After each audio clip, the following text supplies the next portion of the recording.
नमस्कार. मी डॉक्टर कश्मीरा जठार मनाचे श्लोक क्रमांक 66 ते 70 सादर करते आहे.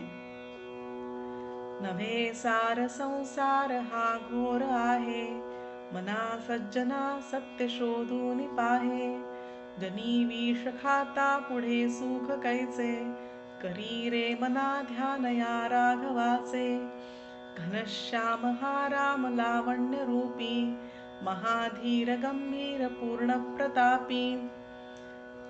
करी संकटी सेवकांचा कुढावा, प्रभाते मनी राम चिंतित जावा. बळे आगळा राम कोदंडधारी, महाकाळ विक्राळ तोही थरारी. पुढे मानवा किंकरा कोण केवा, प्रभाते मनी राम चिंतित जावा. सुखानंदकारी निवारी भयाते, जनी भक्ती भावे भजावे तयाते.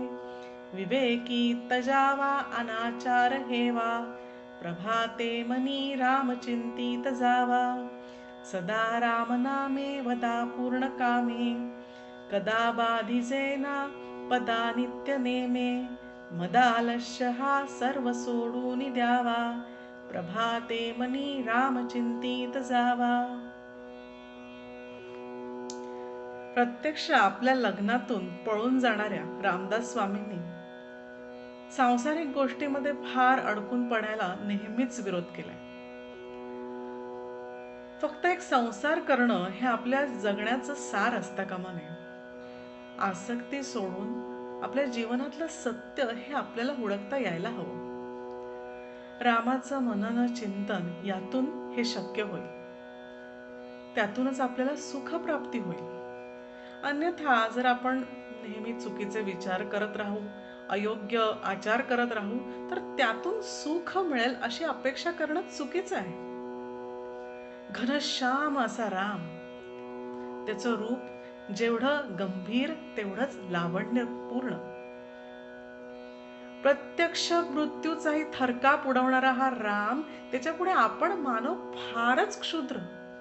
आणि तरीही आपण जर त्याची भक्ती मनोभावे केली तर आपल्या संकट काळी तो आपल्या मदतीला नक्कीच धावून येईल. असा हा राम म्हणजे हा राम कसा आहे तर भक्तांना सुख समाधान भरभरून देणारा आहे. त्याचं संकट त्यांची भीती दूर करणार आहे. आणि त्याची भक्ती म्हणजे तरी काय, सदाचार सद्विचार. तिथे मद मत्सर आळस यांना स्थान नाही. म्हणजे थोडक्यात काय तर आपण आपल्या सर्व दुर्गुणांचा त्याग करणं, प्रत्येक कामामध्ये मनोभावे रामाचं स्मरण ठेवणं आणि विवेकीपूर्ण म्हणजेच अतिशय विचारपूर्वक सद्गुणांचा अंगीकार करणं हीच रामभक्ती. त्यातूनच आपल्याला अतिशय अलौकिक असं सुख प्राप्त होईल. जय जय रघुवीर समर्थ.